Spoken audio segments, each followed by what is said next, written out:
Massey, and that is in. That is number 4 for Damian Fataki. And that breaks the record for the most goals scored in Columbus United FC history. Have yourself a day with 4 goals, Damian Fataki. It's 6-2 United.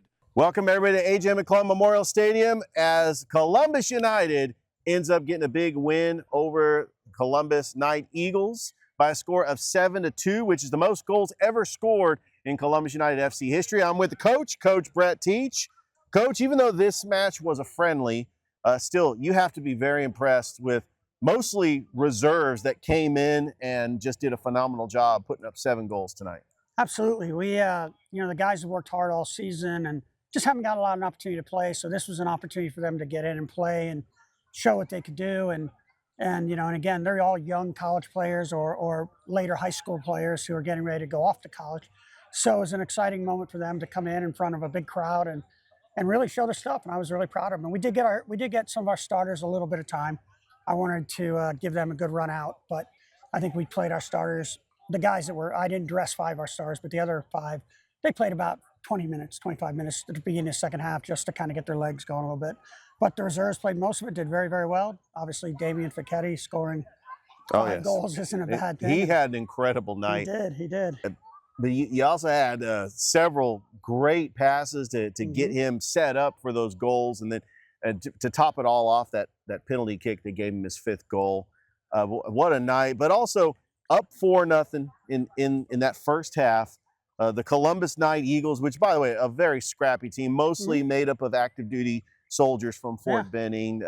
Big shout out to Brandon Dura. He does a phenomenal job with them. And the fact that they agreed to play you guys in this friendly, you got to give them credit. To score those 2 goals, it kind of make it interesting in that first half. You're up 4-2. What was the message in the locker room to the players to say, okay, now they've made their comeback. They cut it to 2. What were some of the adjustments you had to do in that second half to make sure that you come away with a win? I think the biggest thing was just to re-engage our focus a little bit. We made a bunch of subs that we normally wouldn't make in terms of because it was a friendly, and the group that came in kind of lost the front foot a little bit. And I think at halftime, we just settled them back down and said, look, just play. It'll be fine. It was almost too easy for early on, as the Columbus team was trying to.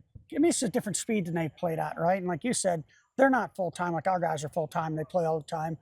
And so when we started really getting it going in the second half, we could have scored another 5-6 goals in the second half. It just didn't quite work out. So we got a little bit of our starters back in to start the second half. Danili scored a great goal early in the second half to give us the kind of that 3-goal cushion again. And then it was just a matter of, we made another big sub midway through, and we just kept it up. And I think they eventually just tired. And so that allowed us, because that's what all the passing does, is the last 20, 30 minutes of the game, they just get worn out. And that's what happened tonight a little bit.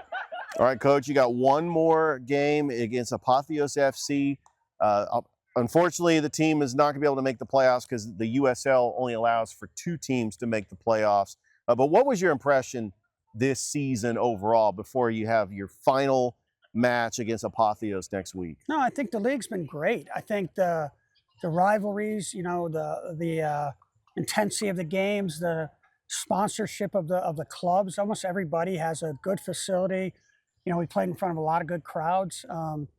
Asheville City and Dothan have separated themselves this year a little bit, but we certainly could have gotten a result with both of them. And when you look back in the season, the 2, I'm not a big guy who looks back with regret, but the 2 things that you look at were the 2 games where we went down a man. Because they both cost us the game, and had we held on, because both games we were on the front foot, we might have gone ahead to get a result in those games, which now, Wednesday night, we're playing for a playoff spot. So then what's great about it for me as a coach, but more importantly for these guys, is every game matters, every moment matters, every decision matters. And that's, ultimately what the Summer League's for. The Summer League is for college players specifically, to have that opportunity to play in meaningful games in front of big crowds with a different set of expectations and to prove what kind of player they are. And I think the guys have done a good job. I'm very proud of the group. We've had a lot of injuries this year, and yet the next guy up has just done his job. So, well, Coach, in my opinion, this has been a successful season. The fans have been great. What a night, fan appreciation night, and we just love Columbus United FC, and can't wait for year 3, as this was just a very exciting season, and we appreciate everything that you guys have done in this community, and really just bringing just competitive outdoor soccer back to the Fountain City. It's just been an incredible season. Yeah, John Dale and Lenny and Michael Hitchcock and the ownership group have been amazing to work with.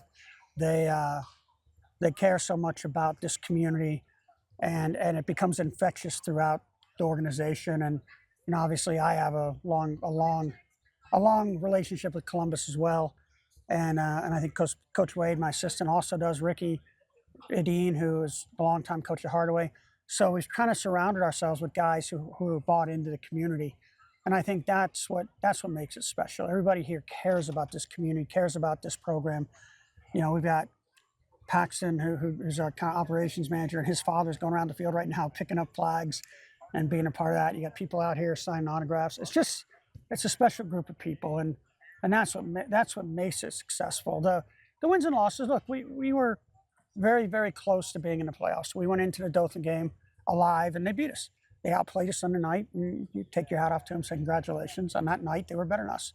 I thought on the game here, we were better than them. We just didn't get the result that night when we went down a man. So, but the 2 most deserving teams are getting in. And what's crazy is in this region, the South region, only 8 teams. So some conferences only get 1 team in. Wow. So the playoff, it's just the league's so big. There's 140 teams roughly. And so they have to cut it off somewhere. Yeah. And so like last year, we were in easily to the playoffs. This year, we were in the fight for it. We were certainly one of the top 5 teams. And the top 5 were all in contention for it. And then we can get a victory at Apotheos.